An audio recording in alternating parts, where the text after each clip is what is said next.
Olá, bem-vindos de volta.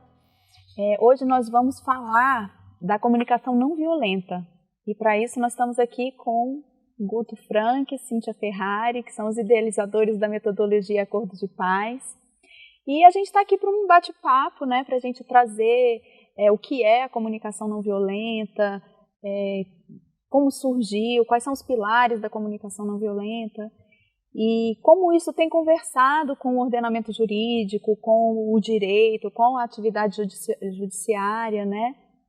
E como a metodologia Acordos de Paz vem para costurar isso tudo, né? E nos ajudar a interiorizar essa visão pacífica, essa visão compassiva que a comunicação não violenta traz, trazendo para o nosso dia a dia, inclusive para o nosso trabalho, né, aqui no Tribunal de Justiça.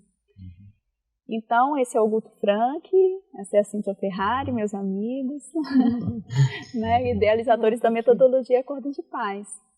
Então, vamos começar falando um pouco sobre o Marshall Rosenberg, né, quem foi, como que surgiu a comunicação não violenta.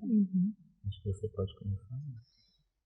É um prazer estar aqui, muito bom fazer parte desse processo que está começando aqui no tribunal, bacana. O Marshall Rosenberg, que criou o método da comunicação não violenta, ele começou a estudar a comunicação nas relações desde muito cedo. Quando ele tinha 13 anos, ele mudou com a sua família para Detroit e lá ele descobriu logo na primeira semana de aula o que era preconceito, porque ele é de origem judaica e ele nunca tinha vivido situações de preconceito até ir para a escola. Ao mesmo tempo, ele presenciava dentro da família situações de muita compassividade, né? Ele conta de um tio que ele observava sempre que ia ajudar a mãe a cuidar da avó e a alegria que esse tio sentia e demonstrava ao cuidar da avó, né, daquela pessoa. Então ele começou a se perguntar o que faz com que uma pessoa seja compassiva e o que faz com que uma pessoa seja violenta. A partir daí ele entrou num estudo profundo, foi o estudo que permeou toda a vida dele. Ele é psicólogo, doutor e entrou profundamente no estudo da comunicação para entender o que fazia com que as pessoas se comunicassem e interagissem dessa ou daquela maneira. Então, ele trouxe assim grande contribuição, né, para processos que envolvem a maneira como eu me relaciono, porque eu me relaciono através da comunicação, e também a maneira como eu me relaciono comigo mesmo. Ele trouxe muito, através da comunicação não violenta, um estudo de si, o que é fundamental para poder agir a partir dessa maior consciência das próprias emoções, da própria comunicação, agir de uma outra maneira na interação com o outro. E aí, assim, a pergunta que surge, né? E aí, o que ele viu que fazia com que as pessoas optassem por ter uma comunicação violenta e o que fazia a pessoa ter, então, uma comunicação mais compassiva.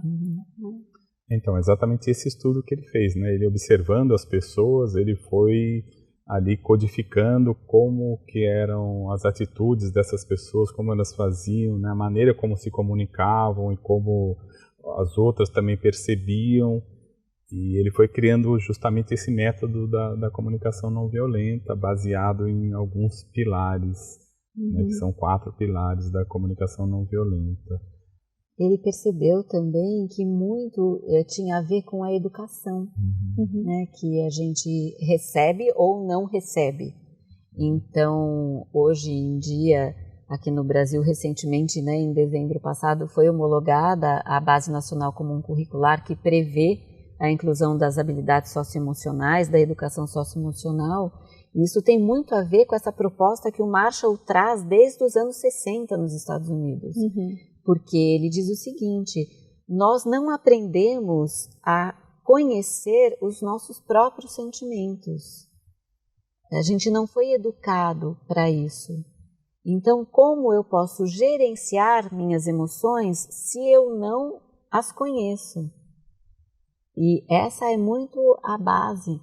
Então, ele fala muito como a educação que a gente vem recebendo há milênios influencia nessa cultura que privilegia o julgamento, o subjugamento, né, a violência ao invés da compassividade.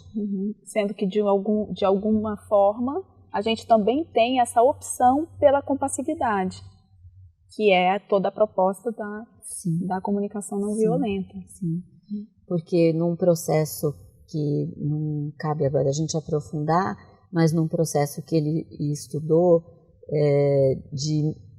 há milênios, né, a gente vem numa cultura de dominação.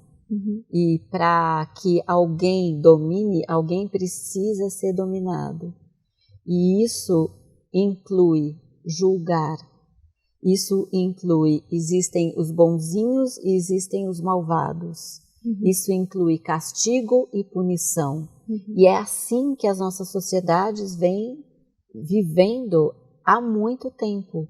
E isso também na escola, né? A gente ainda vê isso, é castigo e punição. Nas famílias, é castigo e punição. Então, como pode nascer a compassividade se o tempo todo nós estamos nesse estado de alerta para não ser punidos ou castigados? E então tem que rever, né, todo o processo educacional. E quando eu falo educação, eu estou falando das relações dentro da casa também, não é educação na escola, é educação de uma maneira mais ampla. Porque acaba que dependendo de qual é a nossa educação, a educação que temos na maioria das famílias, na maioria das escolas, a gente está criando a sociedade com base nesse tipo de pensamento, né? Essa cultura, na verdade, né? A gente está estabelecendo uma cultura que é essa cultura baseada, então, na dominação, na existência de um dominador e de dominado, né? Para você ser aceito, então, e reconhecido pelo dominador, né? Que são as autoridades, né? Autoridade em casa, autoridade na escola, autoridade na sociedade.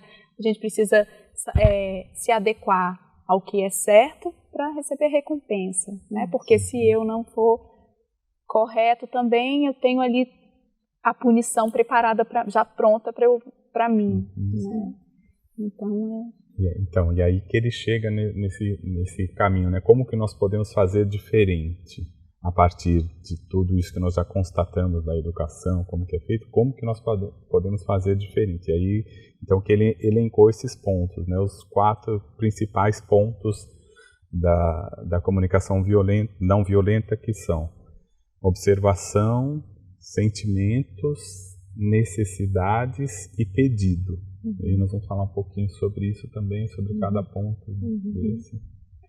Então, ótimo. Então, a gente começou aqui com essa introdução sobre a comunicação não violenta e no próximo bloco a gente continua e vamos, então, entrar aí nos pilares da comunicação não violenta. Sim.